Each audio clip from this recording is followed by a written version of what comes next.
Namaste, Hari Om.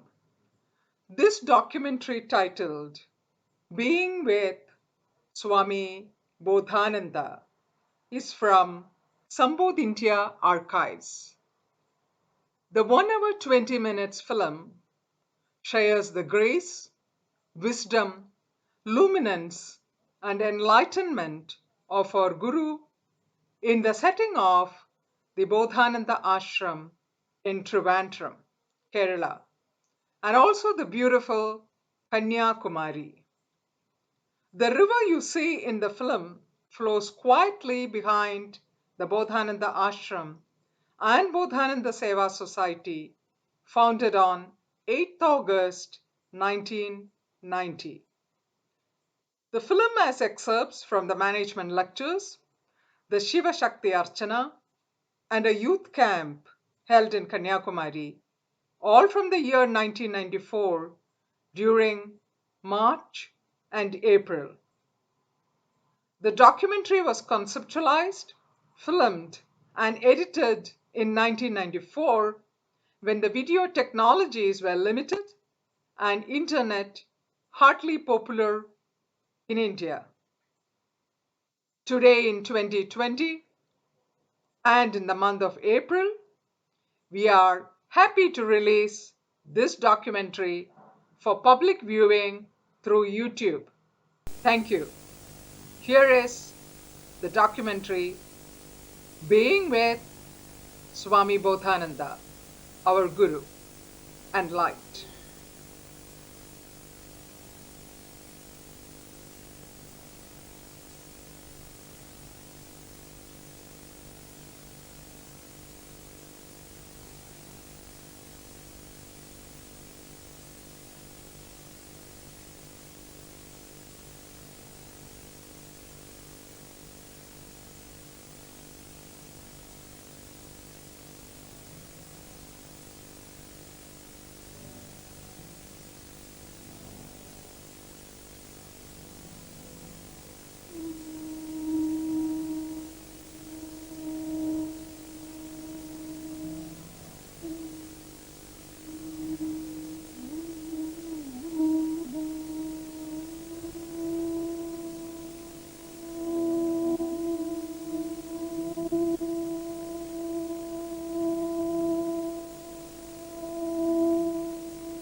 pranams at the lotus feet of our Puja Gurudev.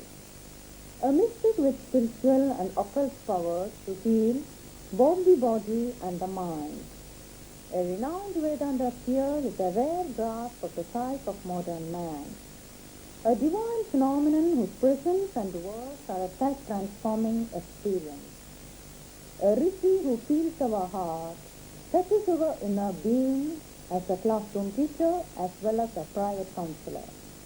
We meet His Holiness Swami Bodhananda. Swamiji considers the message of Bhagavad Gita as a therapeutic value to the malaise of modern man. Imparting a relevant and new meaning to this great scripture, Swamiji conducts Gita Archana yajnas all over the country. To us bewildered like Arjuna in the battlefield, Swamiji as the Gita Acharya opens up the pragmatic and aesthetics of Karma Yoga.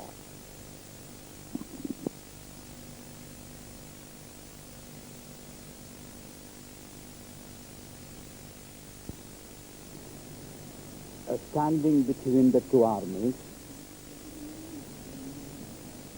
Arjuna surveys the two army formations and, experiencing a unique conflict within himself, he collapses into the battlefield. This collapse, mental, psychological collapse of Arjuna, was most unexpected. The Lord was his charioteer. He is pulling the strings of the reins of the horses. But when he looked back, he found Arjuna totally exhausted and confused, sitting on the floor of the chariot. What was the cause for this psychological breakdown of Arjuna? Arjuna was caught between two conflicting thoughts. On one side, his love for his gurus, relations, friends. On another side, the call of duty. Caught with these two conflicting demands, unable to resolve, prioritize, Arjuna collapses. And if you analyze the cause of any psychological breakdown, we can see this kind of an irreconcilable thought. But though Arjuna collapsed in the battlefield, not able to reconcile his conflicting thoughts, that dilemma of Arjuna pitchforked to fight the battle and win the battle and retrieve his lost kingdom. But maybe by the blessings of his gurus and God, Parthasarathi, he suddenly discovered a new goal, a goal which is supposed to be the ultimate of all human endeavors. Arjuna said in the battlefield to the Lord, "Oh Lord, I don't seek victory, I don't seek the kingdom, I don't desire kingly pleasures. What I do desire is Shreyas." Shreyas means that final and total fulfillment.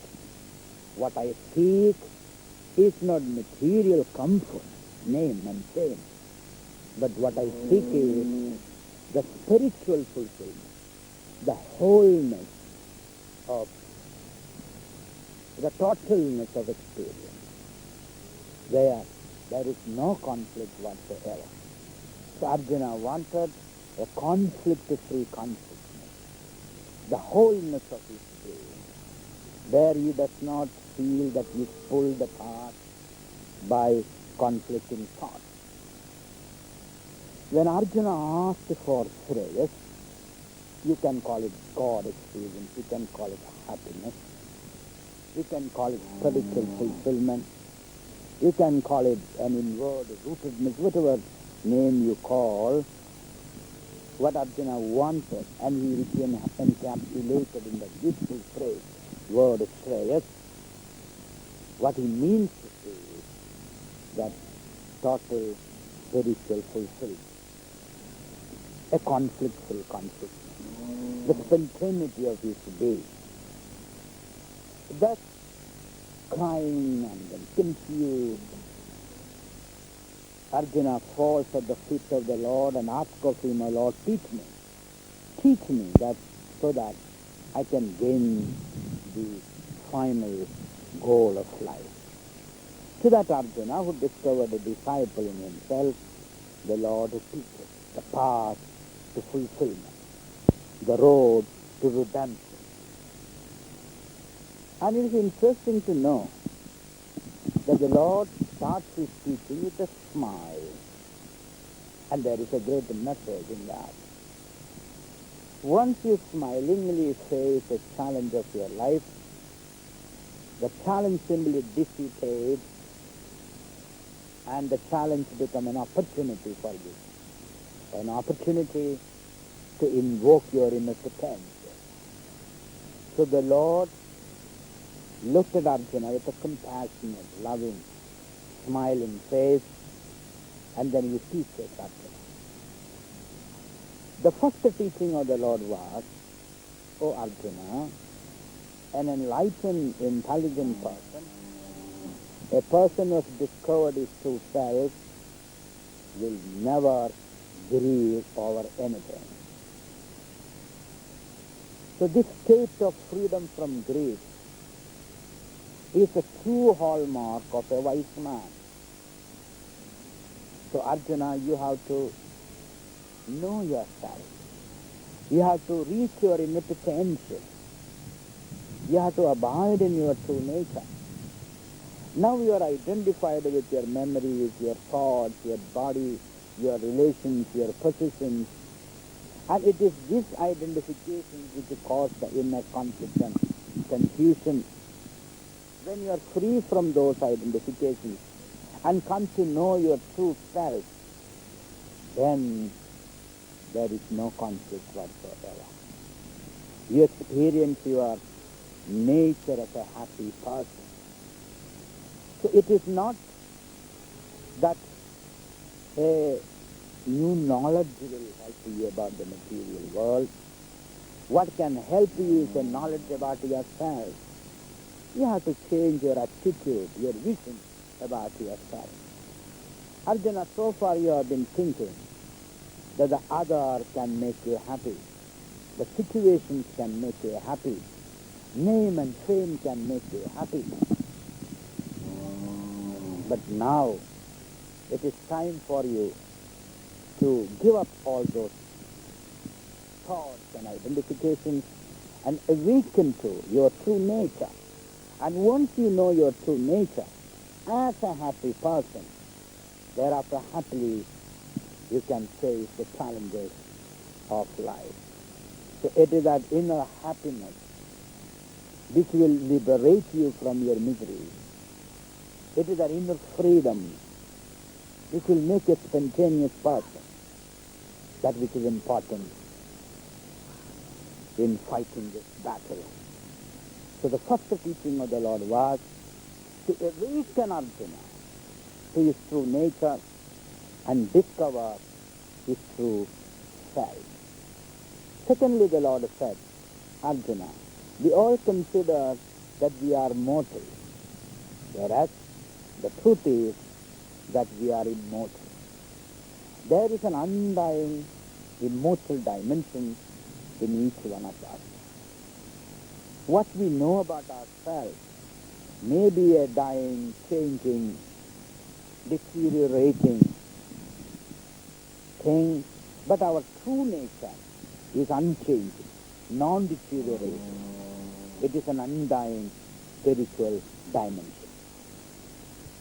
Established on the inner world of tranquility and bliss, Guru is one who unfolds the self to the student.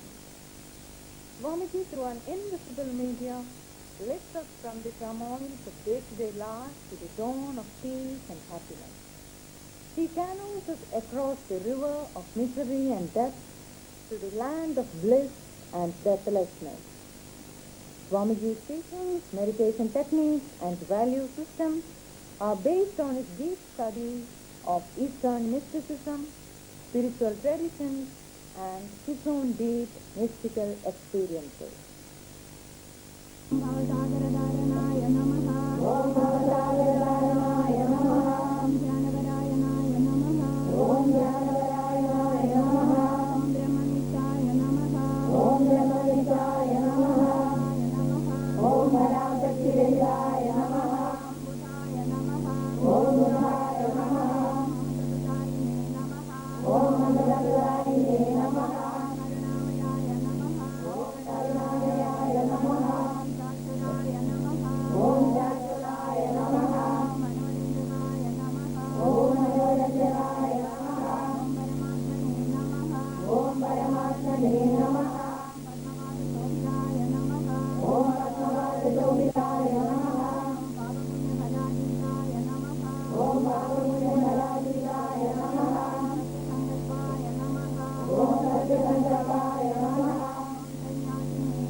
For any creative effort, mind should be relatively free from thought. Swamiji says that peace is very, very vital, outside and inside. We must have a value for peace. Through the verses of Darshana, Swamiji teaches the quintessence of Upanishads and opens before us the vast scenario of peace. Anena matam samattam niraham pratiti paramākilekta sarupa buddhir jagadīsvareka sarupati ratmanya vadakti arupa atma yadika prapasyete. Seeing the world as separate is your wrong. And why do you see the world as separate? Because you have identified. Body is not the problem. You don't have to give up the body. It will be fine. You have to only give up your notion that I am the. When you give up the notion that I use the world, let us know the meaning of the word. Before you use the word I, let us know the meaning of the word I. Every word and its meaning is to be understood. Because the word and its meaning is Jagata Pitaro Vande Parvati Parameshwari. Whereas inalienable as Parvati and Parameshwari. Wherever there is Parvati, there is Shiva. They say unite them. The same way, the word and its meaning is one. So, by just using a word, you have not understood the meaning of the word. You are given a reality to that word, certain pattern. The word are nothing, words are nothing but pattern, thought pattern. So don't give reality to that. Let us understand what is it. So Ramana says, Ahammadi, there is Ahammadi identification with the body. There is experience your world as other than you, and then you keep on asking questions, whether the world is real, whether the world is unreal, whether it is part of God, so on, and why there is sin, why there is misery, why I am suffering, all these questions are. And philosophy are. Schools of thought are. Religion are. All these are because you have not understood the meanings of the word. The moment you understand one word meaning, The meaning of the word I is sufficient. Then we will have no question at all. To ask a question, you have to understand the word meaning. Otherwise, how will you ask a question? Therefore, he says, first understand the word meaning, and then there is no discussion. All discussions stop. That is why there was no discussion when Ramana and Narayana Guru met. Narayana Guru visited Ramana. So Ramana was sitting under a tree. He didn't go up and receive him. He come. He visited my ashram. Please see the book stall and this and about that. He didn't say anything. He just sat under the tree. Nor did Narayana Guru when go up to him, saying, you have not received me, they insulted me, you have not even asked my welfare. No. Narayana Guru sat under the tree. They never looked at each other. They just looked everywhere. Not anything, they didn't focus anywhere. That was a non-focal look. The saint's look is a non-focal look. It doesn't look at anything particular with a lust and grief. He just looks at everything. So his look is all-encompassing look. By the end of it, after 2 hours, so the disciples are all surprised. These Mahatmas are not talking. They are not exchanging ideas. There is no discussion, there is no debate. They are not even looking at each other. After some time, the lunch time, Ramana went to the king. He didn't invite Narayana. He didn't take leave. He cannot say, what? Go. That kind of taking leave is not possible. Where will you go?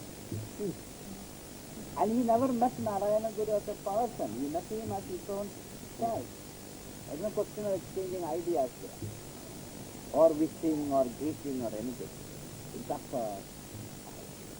this is what happened when Aurobindo and Tagore met. They just looked at each other. People looked out. 1 hour they met, and then they left. So this is the kind of quality of consciousness that these people enjoy. There is no discussion of all.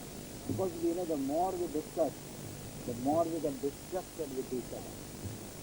Isn't it? The more we discuss, the more there is a decay. Philosophers build their systems of philosophy. Which are the 3 verities: Jiva, Ishvara, and then Jagat. Ramana Maharshi says, don't build anything upon that, because I have got doubts about the very foundation. Why don't we analyze the very concept of Jiva, the very concept of Ishvara, the very concept of Jagat? You realize all these are the same reality, named different. It is the same reality when the samsari looks at it. It is the world. When the ignorant person looks at it, it is the ego. When the enlightened person looks at it, it is Ishvara, the consciousness. Therefore, it's something like calling the same thing from different angles. We can get different shots and pictures and names for it. But in reality, it is all one. We will switch you into discussion, debate, argument. Where is that? And then the stage comes after all the arguments. The mind comes to a state of utter frustration. Because these arguments are not linked in meditation. So from the tamasic state, one has to lift into rajasic state of argument and activity. And from the rajasic state to the sattvic state of looking, watching, understanding. And from there, the sattva-adida state. So there is no looking, there is no argument. It is just abide. That is the final state of the Being with Swami Bodhananda is an uplifting and self-transforming experience for anyone, be he old or young. Swamiji removes the shroud of age and converses with the eternally young soul. Taking inspiration and guidance from Puja Swamiji, 2 major organizations have been set up by Swamiji's disciples to carry out his divine vision and mission. Sambodh Foundation, New Delhi, concentrates on organizing Swamiji's travel, lectures, classes, camps, seminars, and such spiritual activities. Bodhananda Seva Society, Thiruvananthapuram, is set up by Swamiji's devotees to propagate his teachings with special emphasis to social service. The society runs an ashram called Bodhananda Kendra at a 1 acre spread land situated along the beautiful Karamana river. Ma Anandamayi is the resident Acharya of the Kendra. A major project of the ashram is Vrindavan Manapraksha for aged couples to accommodate them in the ashram with all living facilities. The project will carry out experiments with the assistance of even to empower old people. Swamiji, will you kindly explain to us the concept of Maya in Vedanta? Maya is defined as Yamasa, that which is not is not. So this word is referred to as Maya, because in the ultimate analysis, word does not separate the truth. It comes with existence of time and everything. Since the world shows this tendency to appear, to exist, and then disappear, that tendency of the world is indicated by the word Maya. Another definition of Maya is Akhadita Bhadana Padiyati Maya. That which is sets up something which has no reality. Like in darkness, a rope appears as a snake. But when you bring light and see that snake, to your utter surprise you find the snake has disappeared, leaving a rope behind. The rope was the truth of the snake.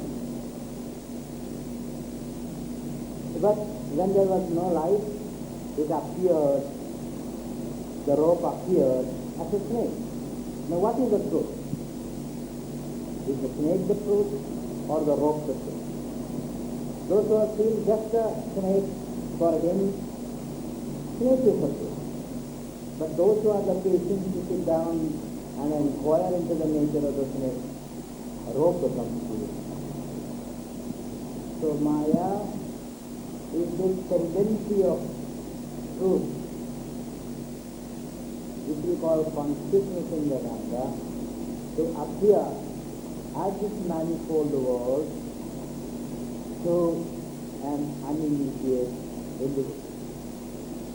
And when he looks into it carefully, then he sees only the truth.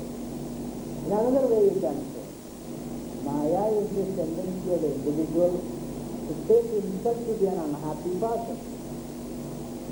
And when you are an unhappy person, there is a world for you, other than you. And when you take yourself to be a happy person, there is no world for you to conquer and control and manipulate. You go hand in hand with the world. So when you are able to go hand in hand with the world, then there is no world for you. These are some of the ways of understanding the mystery of Maya. Swamiji, Hindus is supposed to be a tolerant group of people. So does that mean in all situations we will follow the principles of ahimsa?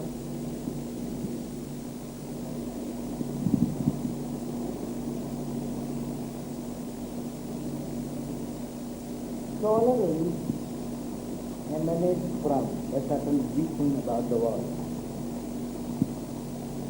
That the world is one family. We share this world together. I share the world with my neighbor, with the animals, with the trees. We are all partners. We give and take. What I breathe out becomes life breath for the trees, and what the trees breathe out become life breath for me. So we share the world together. And every individual has their own individuality, their own place in this world. So ahimsa means recognizing the importance of the individual and his place in the world and his relevance in the world and respecting the other is ahimsa. Allowing him to be whatever he is so that you can be whatever you are. When you try to control the other, a part of you are focused on the other, and in the process you are missing your real true self. So ahimsa means this recognition that everybody is important, everybody has certain contributions to make, and hence you respect everybody. That does not mean when somebody is trying to throttle you that you are submitting to him. You have to be yourself so that you can allow the other to be himself. So to me it looks that ahimsa means respect for the other, a kind of freedom that we enjoy, that you can allow the other to unfold himself according to his own rhythm and individuality. That's the meaning of ahimsa and tolerance. The other man's will, that is himsa, because you are doing himsa to yourself. It is asserting your inner potential through natural potential, not the potential that others say you are. Others may say you are something. You are not going to listen to the other. You are trying to listen to your own inner rhythm and unfold yourself. Otherwise, you will be doing himsa to yourself. So therefore, ahimsa means respect for the other's individuality, your own individuality. That's the meaning of ahimsa. The relevance of Vedanta in the current world. Help the individual in facing his challenge, problems and challenges. Yes. An individual cannot avoid the challenges. Situations are constantly changing, kaleidoscopically changing. The kaleidoscopic change is the nature of situation. There is a lot of unpredictability about your situation. So how to face those situations, which are basically unpredictable? The unpredictability brings fear, tension and anxiety. And it erodes your self-confidence also. In a predictable situation, you have certain amount of self-confidence. But in an unpredictable situation, if I have this girl to go into the dark room, she may not go because she does not know what is there. But there is sufficient light, and I explain to her that this is the room, there will be somebody in that room, or there is light, then she may go into that room without any fear. So unpredictability brings fear. Fear creates a loss of self-confidence. And we are in such a situation because we have understood ourselves, we take ourselves as a determinant of the situation. We think that the situation determines ourselves. We have no idea about ourselves, independent of the situation. Our self is woven out of the situation. If you are in a good situation, you are a good person. If you are in a bad situation, you are a bad person. If you are in a miserable situation, you are a miserable person.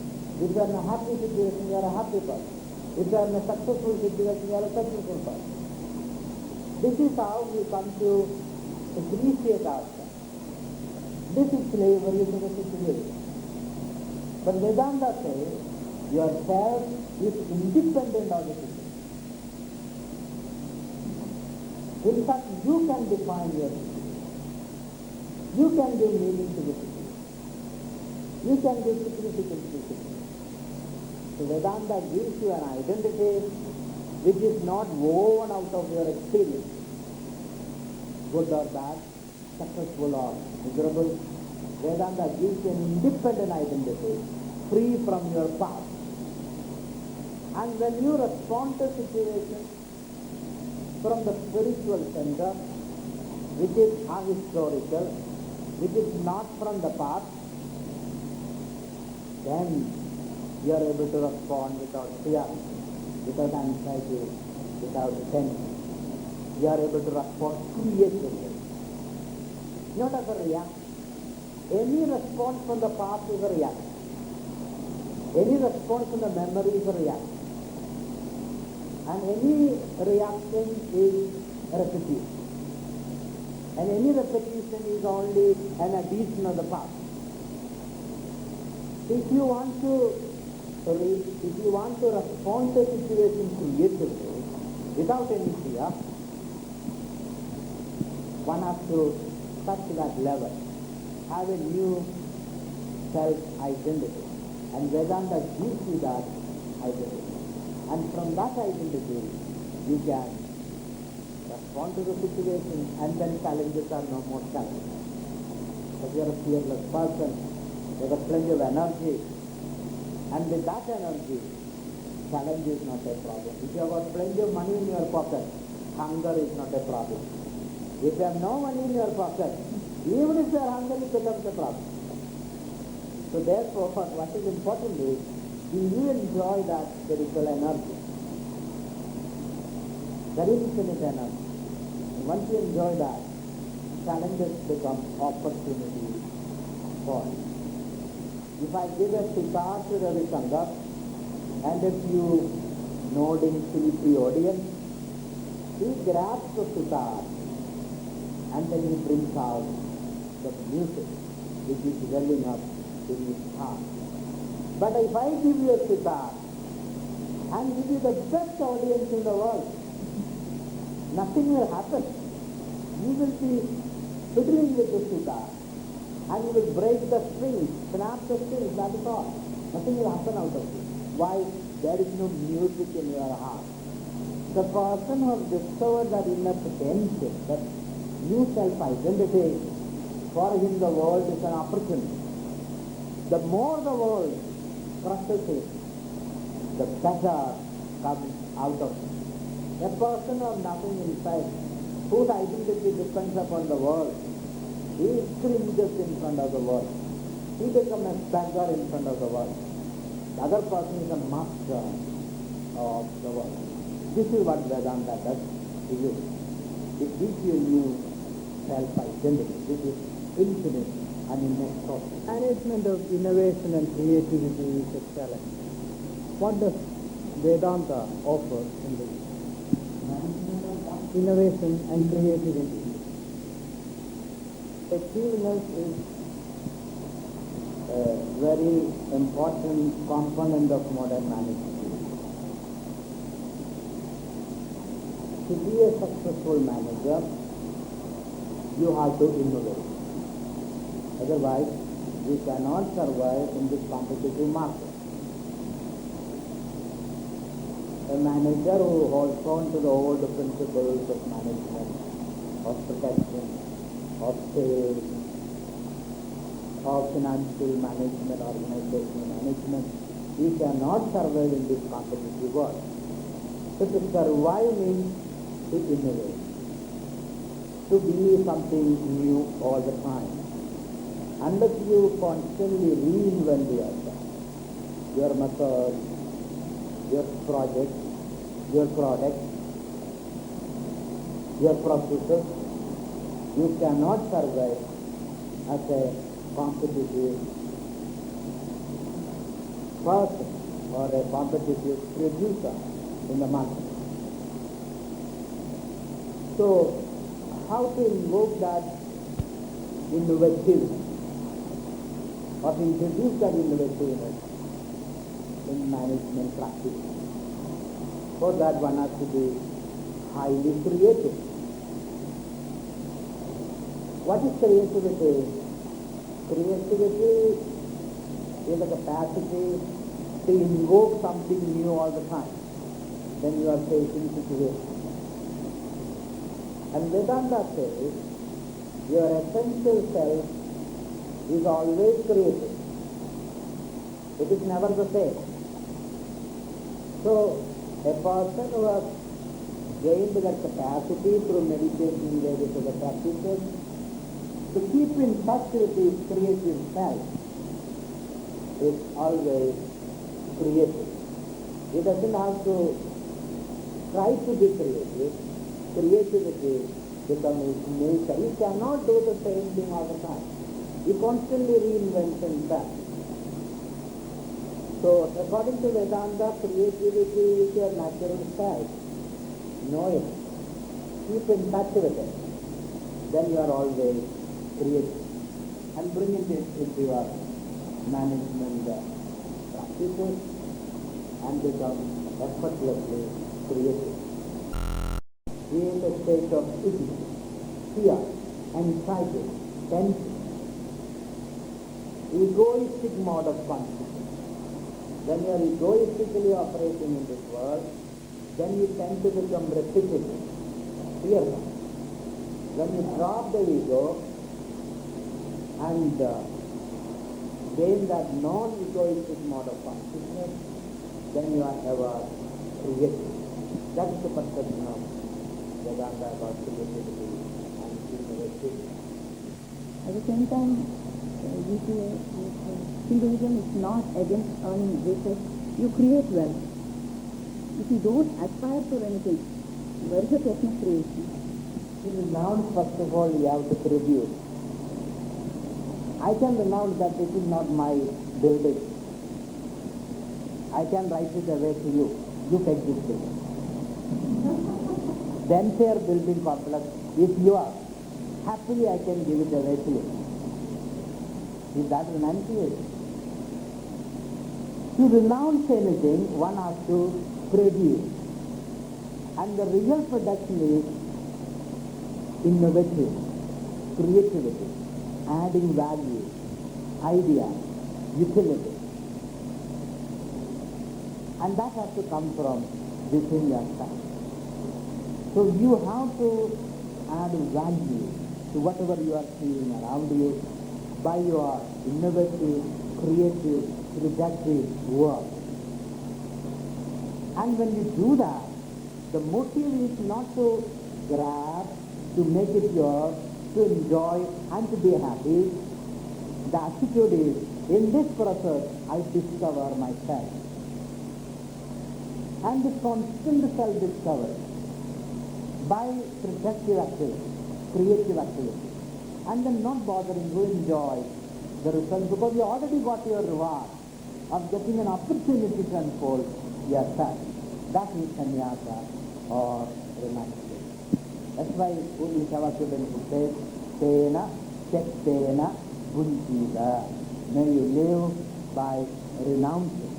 Renouncing means reducing and not getting attached to whatever you have produced. So that you can produce more. You can be more creative. Otherwise you get stuck with the past. You stagnate. There is no unfoldment of your energy. And if you believe that there is infinite energy in you, why do you stick on to the past? Go ahead. Sarayvedi, Sarayvedi. Move ahead. That constant moving ahead, not looking back, like a lion. It never looks back. That is renunciation. That is sannyasa. That is the mind. And that is the only worthwhile experience in life. The joy of renouncing whatever you have to do. To be creative is to abide in the self, to be one with infinite vastness. Swamiji unravels meditation as the golden way to good health, alertness, dynamism, peace, and to live harmoniously with the world around. The meditator is ever inspired, ever creative, ever calm in the midst of a busy life.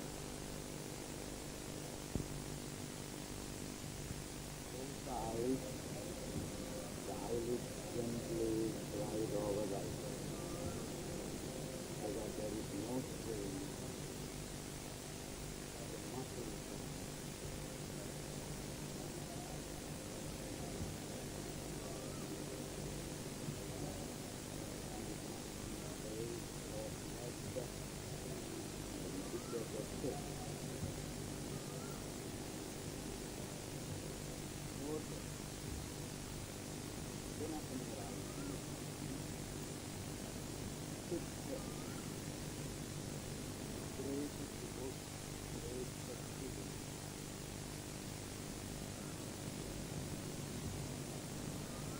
The great sense of fulfillment that the Lord has given us the opportunity to be Trivandrum. The Lord has provided us facilities.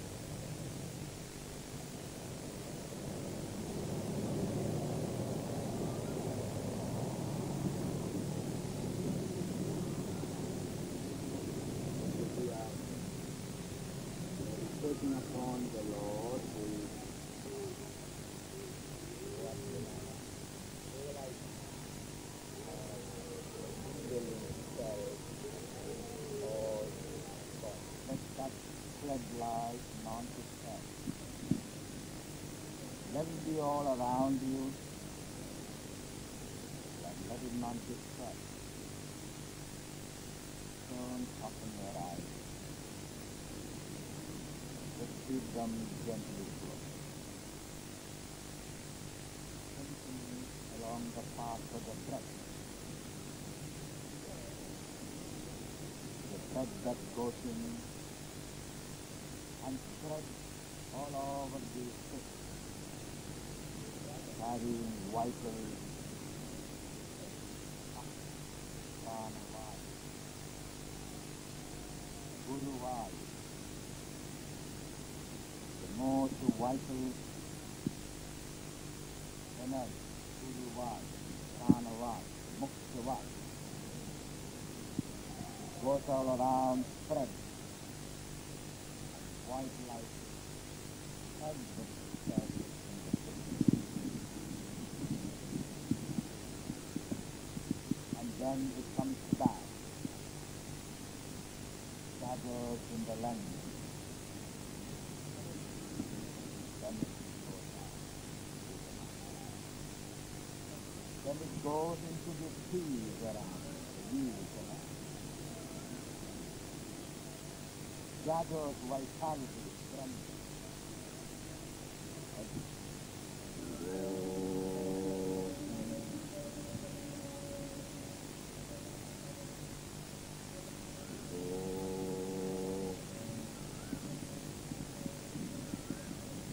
these words go deep into.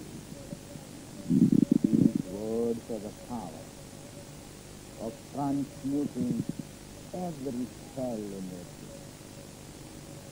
and transporting it into the realm beyond. As I chant Shivoham, let your whole being flow with that vibration.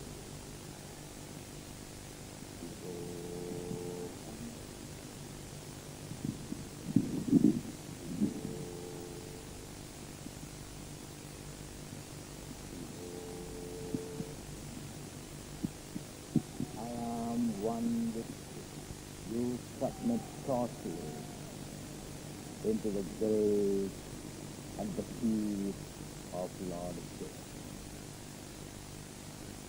the great Father of the universe.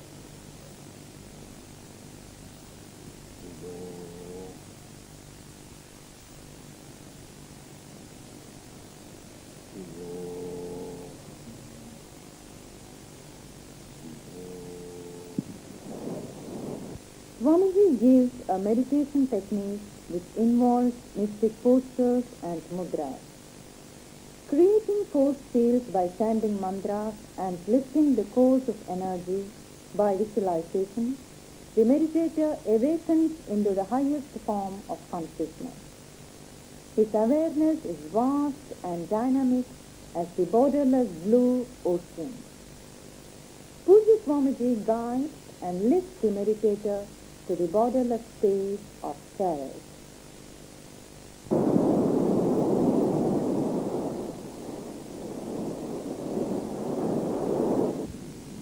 we have integrated these principles.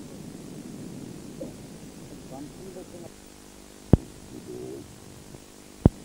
chanting the mantra and achieving various points. Keeping it in contemplative meditation. Since we are meditating in the morning, we will chant the Gayatri Mantra. It is addressed to Lord Sun. So our prayer is, I meditate upon you, O Lord Sun, so that my mind becomes illuminated. I become enlightened. So for the spiritual enlightenment, I meditate upon Lord Sun. Om Purnava Svaha. Tattvarenyam. Bhargo Devasya Dhimani. Dhiyo Yona Prachodayat. And correspondingly, you will be achieving various mudras. So the first mudra is this. Is that document which brings a lot of devotion. You have to press your hands together very forcefully, not in a weak manner, but very forcefully. You press your hands with your eyes closed. This is the first mudra. Then you lift your hands together in a triple pose. This is known as Pravatti mudra. Then you lift it up into a triple pose. Pravatti mudra. Then open your hands towards the sky. Lift your chin upward. And you're asking for the divine grace. This is known as Sharanagati mudra. Bhakti, Prapatti, surrender, Sharanagati, total surrender at the feet of the Lord. So by these you are able to lift yourself from the lower chakras, activate the lower chakras, release energy, and you are able to lift your consciousness from the lower preoccupations of life. What preoccupation? Eating, hunger, reproduction, lust, and fear, insecurity. Our energies are wasted in these three forms. No one has to lift one's energy. One concentration from that center and then lift it up. So once we lift our attention from this lower center, we come to the Anahata, the Siddha, and the Unconscious. That is the area of God, the Lord, of compassion, love, expansion, so on and so forth. So then we have these mudras. This is known as Jnana mudra. Hold your hand in this particular gesture mudra and place it on the knee. And then Jnana mudra, the left hand lower and the right hand placed on the left hand. This is known as Jnana mudra. Then lift the hand up to the chest. Hold this hand like this. Fingers closed and thumb jumping up. Place it firmly there. This is known as the Yoga mudra, where you are united with the Supreme Reality. Just cross the Ajna and dive into the ocean of consciousness. So we will be chanting the mantra along with the mantra, and as we chant the mantra, the concentration should move from the lower chakra to the higher chakra. So first when we do that, our attention is on the base of the spinal column. Then when we lift it up, our attention moves along with the spine, along the spine. When we do that, our attention is lifted up to here. Then our attention is here. Then when you do this, your attention is moved to here, to the throat. And then finally, you have reached the other direction. And then again you come back to this. This mudra is a final, where you have moved to this. You are grateful. You are grateful to the Lord for teaching you to that state of consciousness. So this is how we are organizing it. So please sit down. Walk this.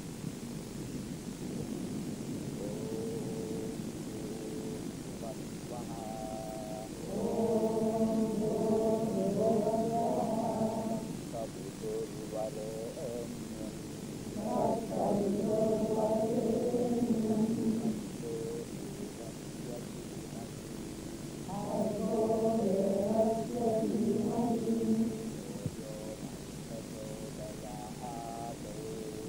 Swamiji brings into the life of his disciples a new dawn of consciousness. By the grace of Swamiji, the disciple finds eternal sources of creative energy and true happiness in himself. He has no words to express his fulfillment. Swami Bodhananda Saraswati, our Param Guru, is an ocean of bliss, the embodiment of Paramananda. And he is capable of, or he has dipped us all in that ocean. Then to at the feast of good day. Before I see my Gurudev, he entered in my life. Guruji, as one of the most effective teachers, I have learned from him quite a lot. I felt I reached the real essence of what I wanted to know. And as you said, yes, obviously I had to manage a few people. I was forced to change my style, and it's very useful. The people started responding equally useful to me. And I found really what he taught was the way of managing myself, which was the real way of managing others too. And then of course I was really attracted by his ideas, vision on management aspects.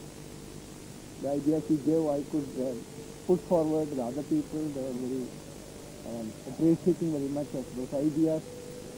And now I find this vision to make a big research center on management and leadership. And I'm really attracted. I'm fascinated. I feel I have found the real guru of my life. Management is another field of study which Swamiji strongly feels will be enriched by critical and creative interaction with visions and values born of spiritual insight and meditation. Swamiji presents before the entrepreneurs and managers a new science of management which aims human resource development by self-motivation, dedicated teamwork, and self-actualization. A unique style for the manager for managing himself and his institution.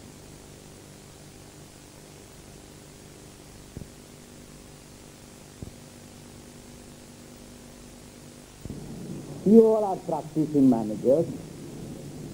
You have your own daily practical problems. And your perception of us sannyasis, they sit in a very beautiful Sylvian surroundings on a river bank, meditating upon the supreme reality. And what do these sannyasis know about our ordinary problems? Your problem that you face in the marketplace, with the government, with your workforce, with your competitors, and your financial problems, your own family problems, the problem that your children and wife give you constantly. These are the daily problems that you are facing. And we are supposed to constantly meditate upon the Supreme Brahma, the reality, the consciousness, whatever. So can there be a meeting point? This is a very, very intelligent question, a natural question. Can we ever meet? Is there any common ground? Can there be common vocabulary? I find this problem. The vocabulary we use and the terminology that you use as managers, we fail to understand. There is a communication gap. We talk about the supreme reality and you don't understand. You talk about your deadlines, targets, and the tensions and the stress, and we fail to understand. Why should there be so much stress and strain? Why should at the end of your day you should feel exhausted and tired and confused and curse everybody? You have got an opportunity here, a challenge which provokes you, a challenge which can invoke you to help you to discover. But that is not what is happening. At the end of the day, we feel utterly exhausted I'm tired. So as a sannyasi, as a spiritual person, I fail to understand. Because for us, the more we work, the more we feel inspired. Why are we not able to imbibe that spirit? Why are we not able to get inspiration? The more we work, the more we get inspired. What is the secret of that? So these are the questions we ask. Is there any common ground, a meeting point between the rishi of yours and the managers of the present day world? It is in search of an answer to this question that we have met here. I have no answer to this question. We have to together probe into this question. And at the end of it, if you don't get any answer, well and good, you spend a nice day. If you by chance get an answer, we can congratulate each other. I'll congratulate you, and you can congratulate us. So let us not put the blame upon anybody. At the end of the seminar, don't blame me. Why did you call me? Why did you waste our time? It is an ancient spirit again. It's an ancient spirit, the human spirit to inquire. Move into uncharted continents and areas of existence. Because intellect always wants to know. It wants to probe.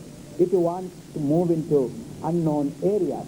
The joy of conquest, the joy of understanding things, new things, doing things in a new way.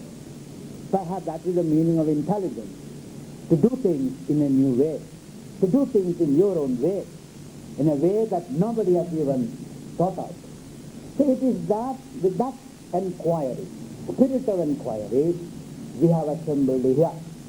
I have no solution for any of the problems, nor would the Rishi give you any solution.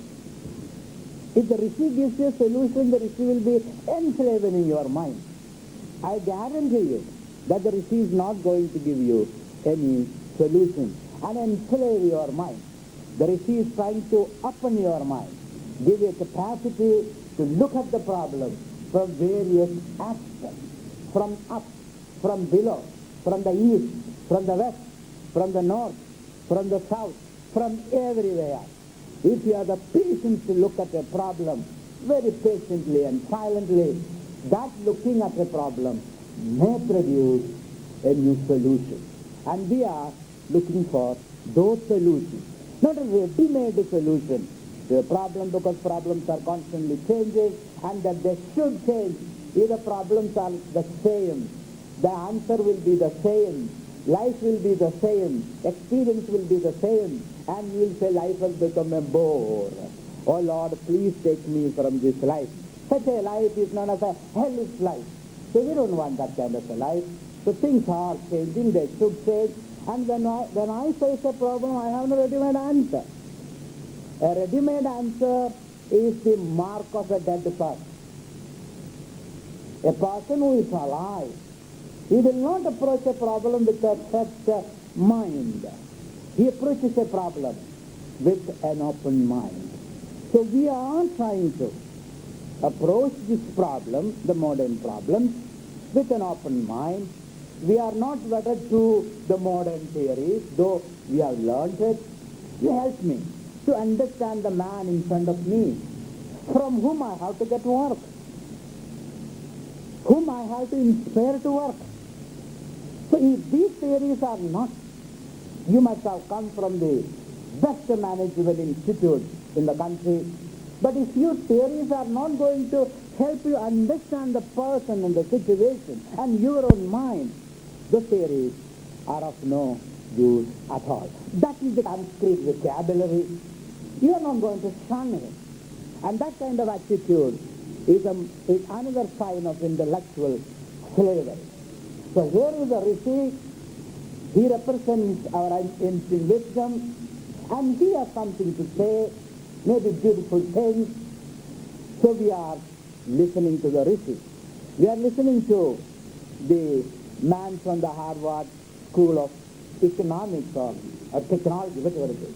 So we are ready to listen to both, and we are going to make our own conclusion. Not a conclusion for good, but our own way of tackling, looking at, and understanding problems. So each one of you from this seminar must take your own conclusion. So our attempt is to provoke you, to think new, to look at problems anew, in your own way. That courage you must have. So you are not looking up to anybody for solutions. You are trying to look into yourself. And according to the Rishi, the self is an infinite source of creativity. Vrindavan Vanaprastha Ashram is a project envisioned by Swamiji to accommodate the aged and provide them with an opportunity to lead a creative and harmonious life. The project taken up by Bodhananda Seva Society Trivandrum made its first step when Bhumi Puja for the Vanaprastha premises was performed in the esteemed presence of Puja Swamiji. A visionary being with whom we learn and discover the twin essence of Vedanta. A highly regarded authority on Bhagavad Gita and Upanishad, Swami Bodhananda, with rare clarity and subtlety, unfolds Vedantic truth. He teaches us the supreme science of integration, the science which values the nature, the animal, the river, and the tree as sacred and essential. Directed by the divine vision of Puja Swamiji, Siva Sakthi Archana was organized at Thiruvananthapuram. The Archana, which is a maiden experiment in the world, is based upon and integrates the principles of Vedanta, Tantra, Mantra, and Yoga Shastras. Swamiji scientifically simplified the ritualistic concepts in Kundalini Tantra Shastra and integrated them with mantra yoga principles to create a spiritual energy field consisting of 7 chakras. In Swamiji's divine presence, 1111 Akshagas concentrated and channelized their thoughts towards the Universal Mother, chanting 1008 names, invoking her blessings.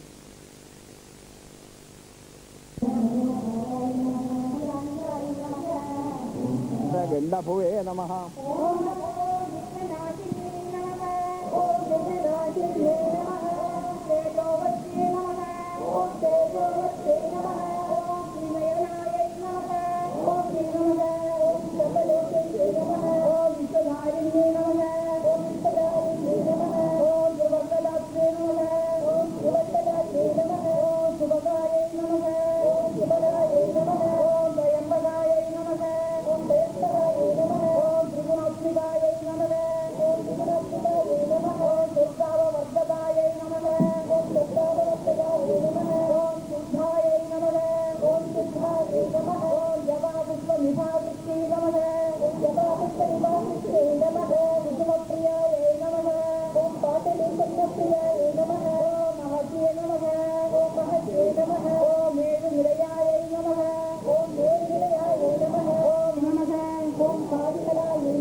Swami Bodhananda, the Rishi who unfolds the supreme lesson of Tattvamasi, the compassionate teacher who teaches the ancient scriptures from a new life of pragmatism and creativity, the private counselor and mystic who patiently hears, dissolves one's problems and forecasts its future, the saint who presents before the world of management a unique style of management based on Vedanta, the spiritual guide who helps us discover ourselves and makes our life fulfilled. Yes, we discover Param Pujya Swami Bodhananda, being with whom is a self-fulfilling experience. Swamiji was born at Matatur, 36 miles northeast of Kalidi, the birthplace of Adi Shankara. Swamiji is a rare combination of wit and brilliance. He has a deep insight into Vedantic philosophy, not merely a dry translation of the Sanskrit text, but a flair for imparting a new meaning to it every time. Presenting the ancient scriptures in an innovative way, Swamiji totally enraptures the attention of the listener. Swamiji's message is for you, the common man. Swamiji's message is for you, the student. Swamiji's message is for the housewife, the youth, the manager, the present-day world. Swamiji's message leads us to a new dawn of self-discovery, self-actualization, creative collective work, and happiness. Being with Swami Bodhananda is being with your true self.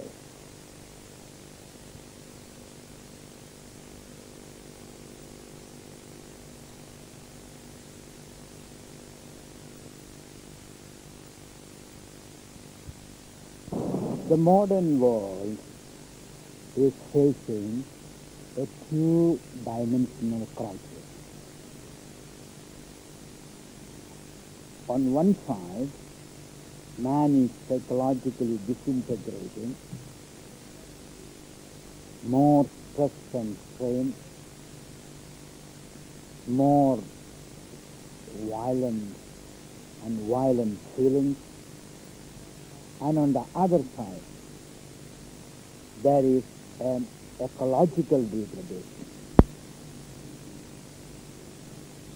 And both these crises are a direct result of material economic progress.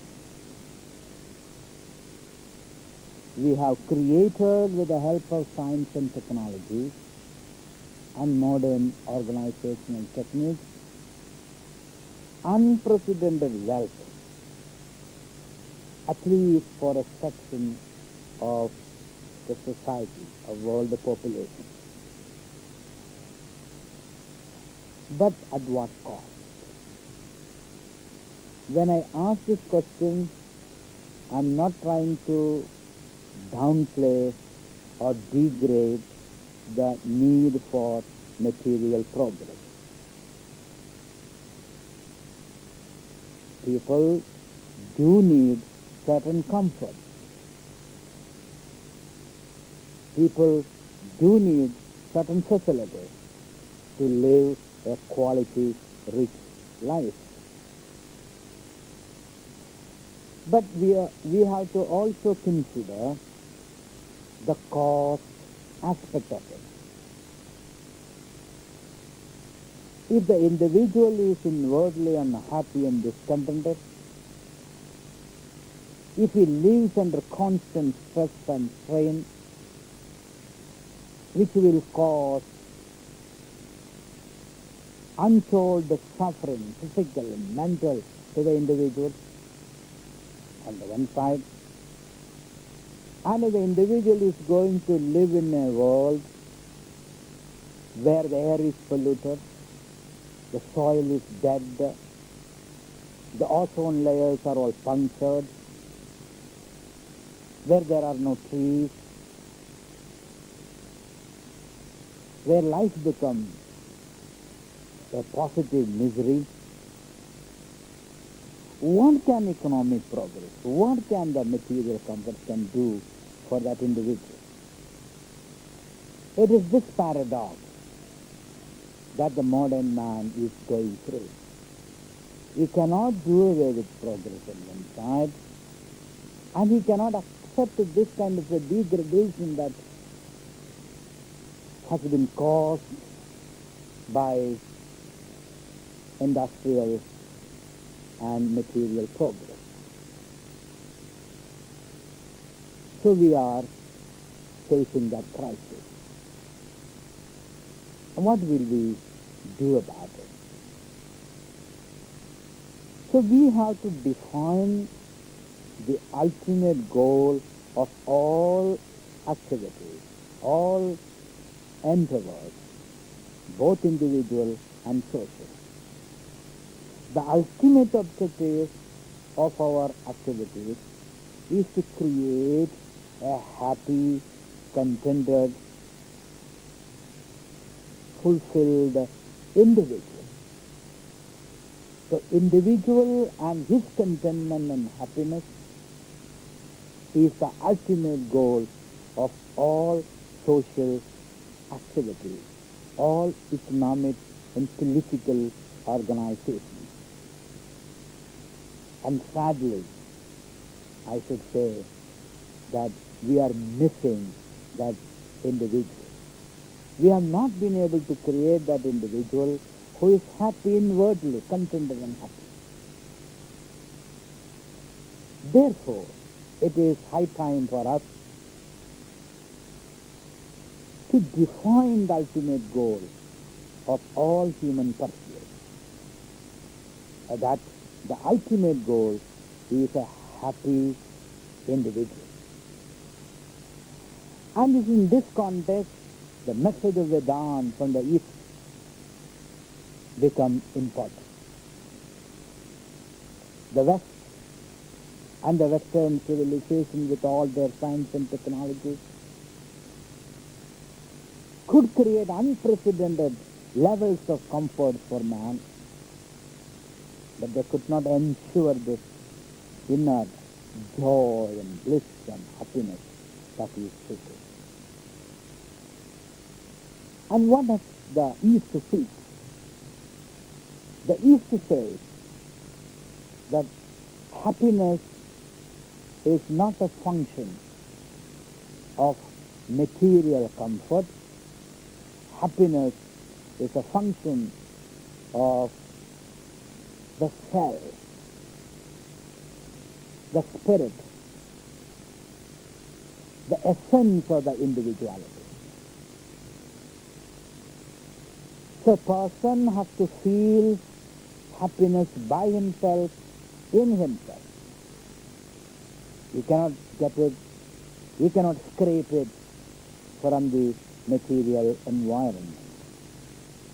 This message of the East, that one has to turn withinward for his happiness and has to realize himself as a happy person and must go about the world as a happy person and not for happiness, is a central message of the East.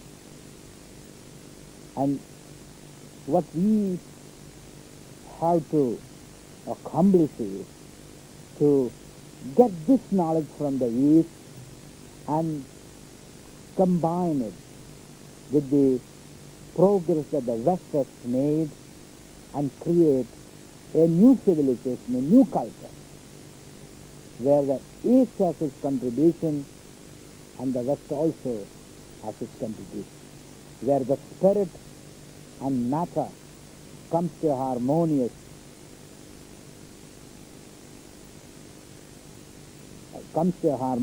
existence, where man becomes whole and complete.